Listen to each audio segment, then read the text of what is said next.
So what if the greatest miracle God wants to do through your prayer isn't changing their circumstances? It's changing you while you wait.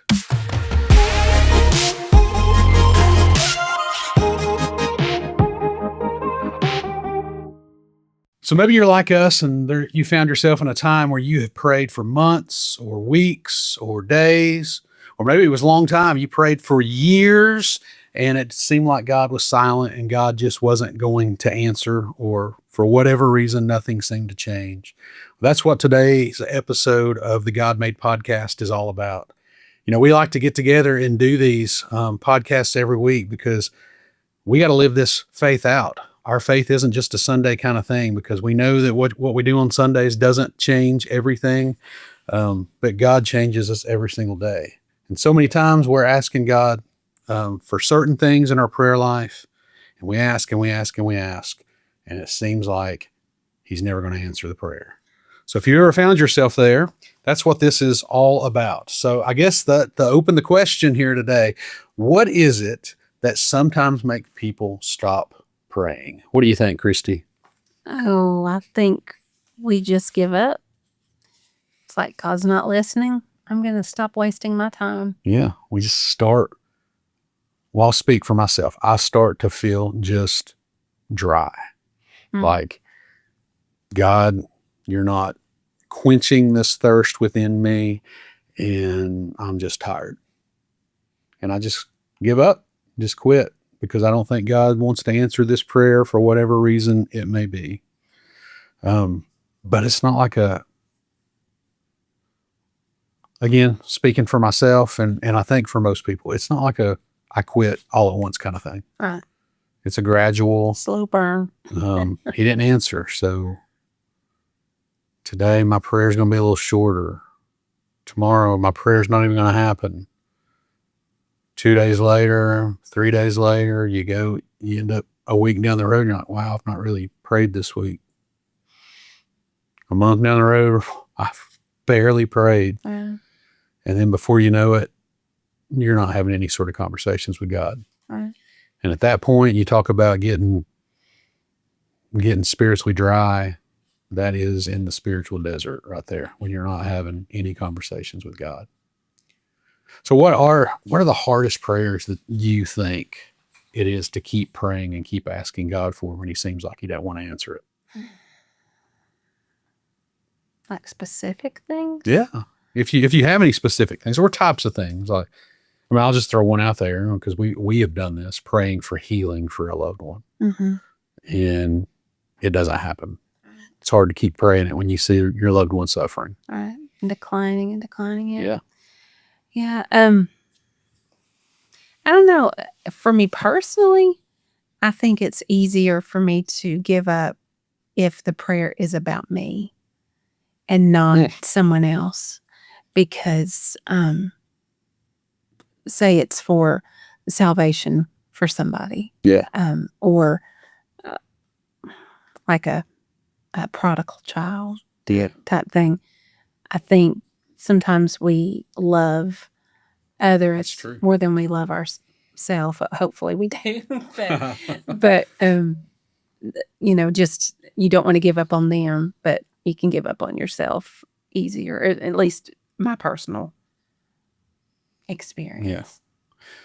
So we've both been there, and we've waited and waited and waited. Why is it sometimes harder to wait than for God to just make it obvious the answer is no? Harder to wait because you don't know what the answer is going to be. And I have I've said this before on the podcast, that it's not so much having to keep praying. It's like, I'm afraid that whatever He's going to answer is not what I want. And so I think just a blunt no would be easier than waiting and wondering. Yeah, I think I think it could also be, we talked about this some already. You just start, it's not that you're getting the no answer. It's like you're getting nothing. Yeah. And it's like, okay, maybe this just doesn't work, and He doesn't care. This isn't on His radar. He's yeah, I know. but he knows each of us so intimately, and we don't even realize how well he does. Yeah. And if you're his child, he's not ignoring you. No. You read scripture and you see how much Jesus, even at that time, of course, they were dealing with the same stuff, but he knew us. He knew what his people were going to deal with. Mm-hmm. So he tells a story about people who were tempted to quit praying. Mm-hmm. And he shares that story. So as we lead up to that, how do we usually decide if a prayer is working or not?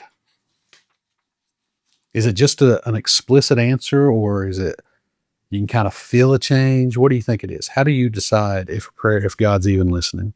I think you see some results. It might not be totally resolved, but you see changes.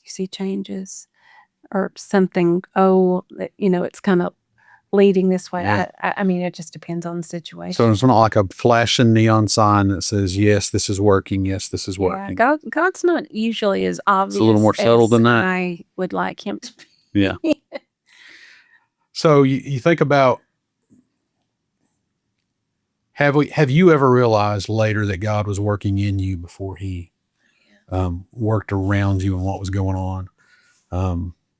Or seen him working behind the scenes when at the moment you didn't see it? And I look back to when I was first going into vocational ministry, and you remember this, I'm sure. I know you do.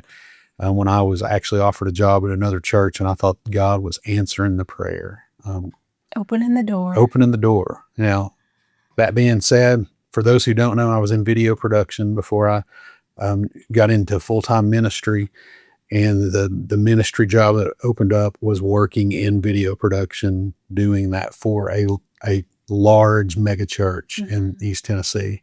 And I was like, that is amazing. God's taken my skills and he's taken my desire to be in ministry and he's merged them together.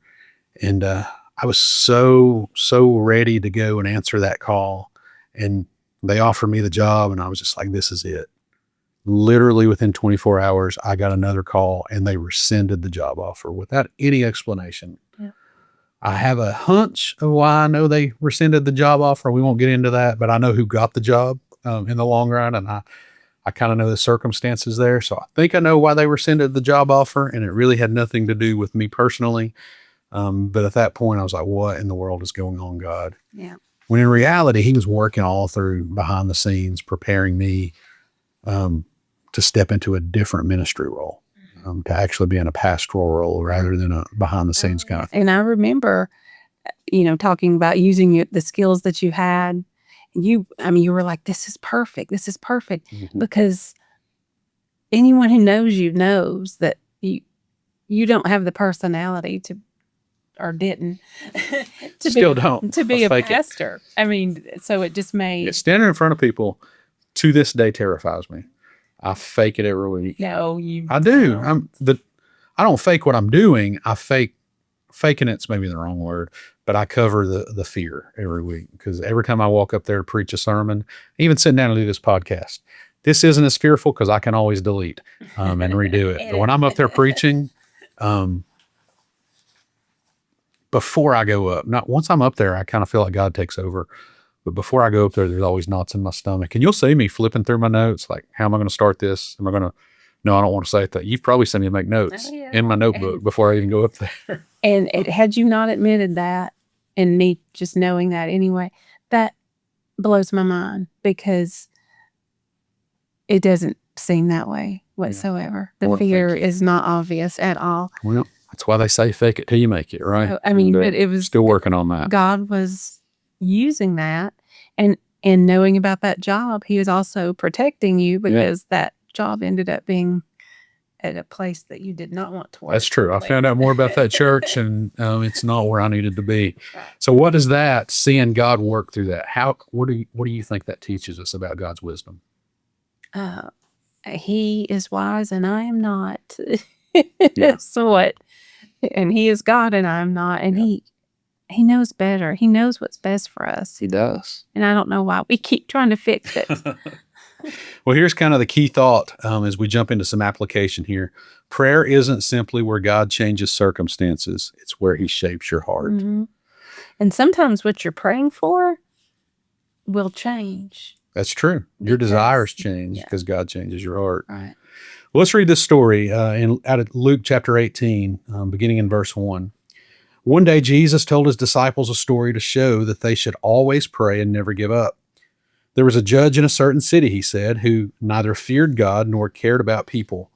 A widow of that city came to him repeatedly, saying, "Give me justice in this dispute with my enemy."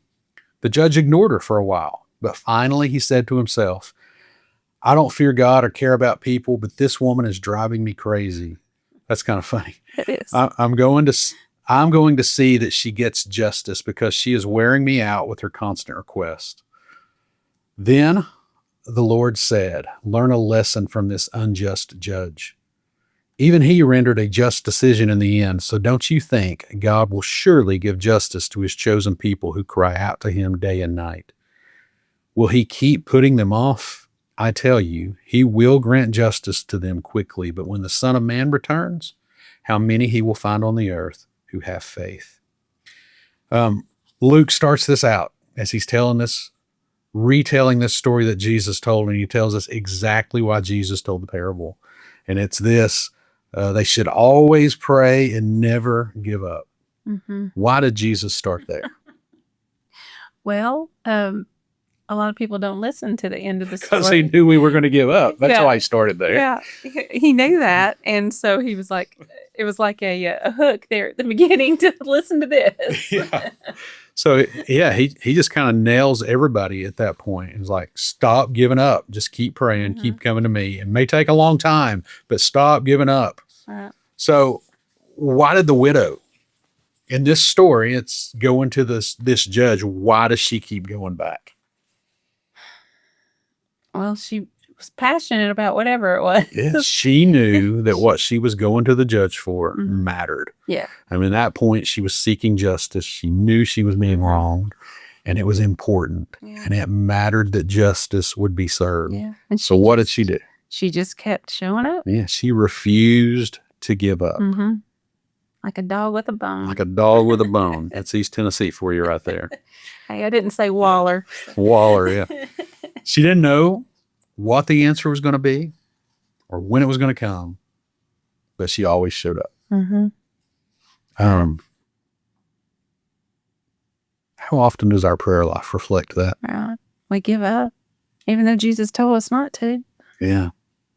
We just lose hope, lose faith, and just figure he's not listening and go on.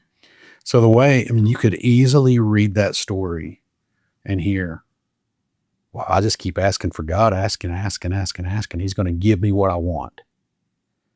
So what's the difference in persisting with God in prayer and pressuring God to buckle to your demands? Well, you can't make him buckle. You can't. At persistence, it's not really, I don't think, it's not really you keep asking and asking and asking. It shows, you're still talking to him, but he's working out whatever the answer is going to be. It's sometimes it can't be instant. Things have to happen and work out in the circumstances for whatever the answer is. You have to, and this grows your trust and everything, and that persistence. Like she just reminds me of our daughter, but she's usually She's a little persistent. She's a good example. She of does that. not give up. So take the irritation part of that out and apply that to our prayer life. Yeah,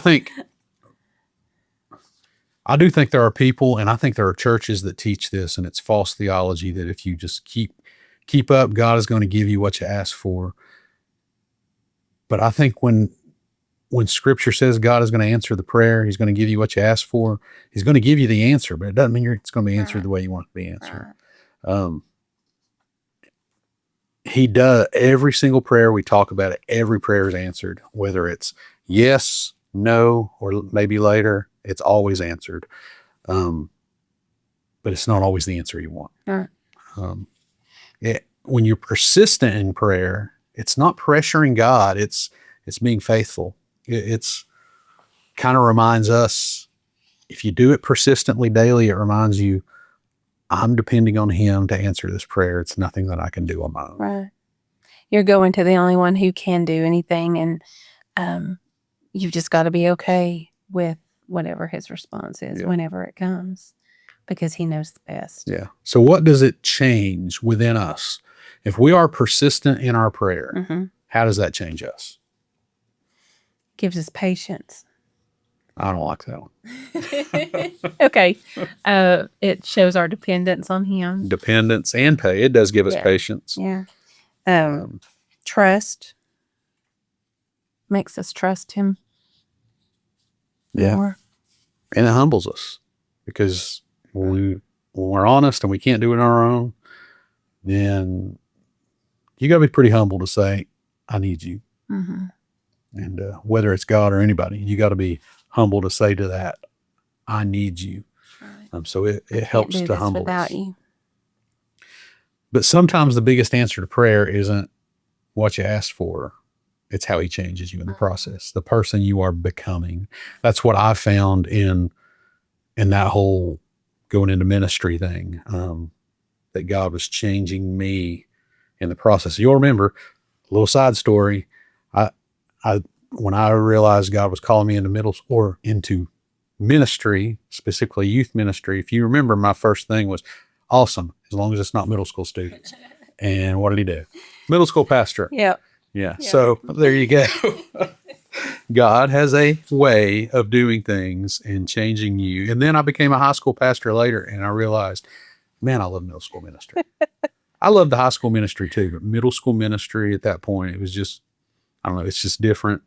I could talk forever about how I loved middle school ministry and yet do not miss it at all. Yeah, and he also called you into youth ministry, and I was going to help you, and I didn't. Yeah, you were afraid of teenagers. I was afraid of teenagers and did not like them at the time. Yeah. And he changed that. He changed me. Yeah. So if we were going to say a sentence that we hope everyone takes away from this today, I think it's this: prayer isn't about convincing God to care. It's about continuing to trust the God who already does. Right. So God's delays, they're not evidence of God's absence. We talked about that in the last episode. Just because he's silent doesn't mean he's absent. It means he's doing something in you in the whole process of it all. He loves you no matter what, and his timing doesn't separate him from that love. So I hope that people remember that, and really take that to heart. We want to put some teeth to this, though. So a practical thing that everyone can do this week. We have on here on our notes, I think this is a pretty good one. Start a don't give up prayer list. Make a note of 2 or 3 things that you really, godly things that you really desire. I want to be clear, godly things that you really desire, and pray those every single day this week. Not to persuade God. The whole point's trying to align your desires with his desires. So ask him, God, pray it the way that Jesus prayed in the garden. We've mentioned this several times over the last few episodes. Pray in the way Jesus prayed in the garden. God, this is what I want, but if it's not your will, let your will be done. And help me to be okay with that. That's a big one. Help me to be okay with that. Yeah. But pray it every day. God, I'm asking you for this and this and this. And if it's not your will, help me to be okay with that. Yeah. And help me change being okay with that is aligning to God's will, but help your desires change to match his. Yeah. And it'll be a lot easier to be okay with that. Yeah. And then as you pray that, every time you get to the end of your prayer, do it with this. Just like David did in Psalm 13, we talked about it in the last episode. And it's basically this: Lord, no matter what your answer is, I trust you. So try that this week. 2 or 3 things, persistently pray for them. Ask God to help you to be okay with whatever the answer is, and whatever that answer is, I trust you. Right. All right. So I think about how this has played out for me recently. For those who know, we're going through a whole trying to build a building thing at our church, and it doesn't seem to be going the way we hope it would go. We're still getting there. It's just a whole lot slower than we anticipated or hoped for. And honestly, he kind of may be changing a little bit of the vision behind it. Nothing that we're ready to share publicly yet, but I'm having to learn this prayer. God, in your time, I still believe this is what you want us to do. And help me to be okay with however you answer this prayer, even if it's looks nothing like the big drawing we have on the wall at the church. And the vision ends up being quite different than what we initially planned. And actually a whole lot bigger in impact than what we initially planned. It's hard, because we've presented this to the church, and I believe that's where God's leading us. But I think I was clear when I laid it out to the church. God's leading us to do this, but maybe not in this way. I hope I was clear because God is working behind the scenes and changing some things as we go through this. So I just say that so that everyone knows that even as the pastor and the guy sitting here on you with this podcast, I deal with the same stuff. I don't know when God's going to answer the prayers I'm praying. And maybe a church building doesn't seem like it's relevant, but it is to me. That's something I'm living with every single day. And I'm sure people listening to this are living with similar stuff. Maybe they're not trying to build a church building, but they're trying to build a home or buy a home or get a job or fix a marriage. I don't know what it is, but God's working behind the scenes, and he's going to answer the prayer, maybe not the way that you hoped. Yeah. One of the greatest lies we believe. You were getting ready to say something. I was just going to say, don't give up. I didn't mean one of the greatest lies we believe was you were getting ready to say something. But anyways, one of the greatest lies we believe is that an unanswered prayer is a wasted prayer. Right. And that's just not true. An unanswered prayer. They're all answered, but one that feels unanswered, God is always doing something in you through the whole process. So don't judge God's faithfulness by how quick he answers your prayer. Judge it by his character, and his character never changes. His promises always hold true. So this week, dig into those prayers. 1, 2, or 3 things that you want to persistently pray for every day. Ask God for it. Ask him to help you be okay with whatever the answer is. And then say, Lord, even if it's not what I want, I trust you. Right. And we haven't talked a whole lot about it, but I mean, listing the things you're thankful for is doing that. But look back at the past, at all of the things that he has. You see the answer now. You see the outcome. And regardless if it's the way you wanted it or not, he's still there and he's still working. Yeah. So don't give up praying. Make sure you are spending time with the Lord every single day, even when it feels like he's silent. So that's the God Made podcast for this week. I hope God has spoken to you through this, helped you through whatever you're dealing with. And if this has helped you at all, we ask you, please like this video, subscribe to this channel, whether it's on YouTube or on whatever podcast platform you use, and share it with somebody who you needs help or would just get something out of this. Share it with somebody this week. Help us get the word out about the God Made podcast. It makes more impact than you possibly know how it helps us to reach more people. Just those few things. Like, share, and subscribe to the podcast. So that's it for this week. We will be back with you next week for the next 2 episodes, 2 a week now, of the God Made podcast. Hope you have a great week.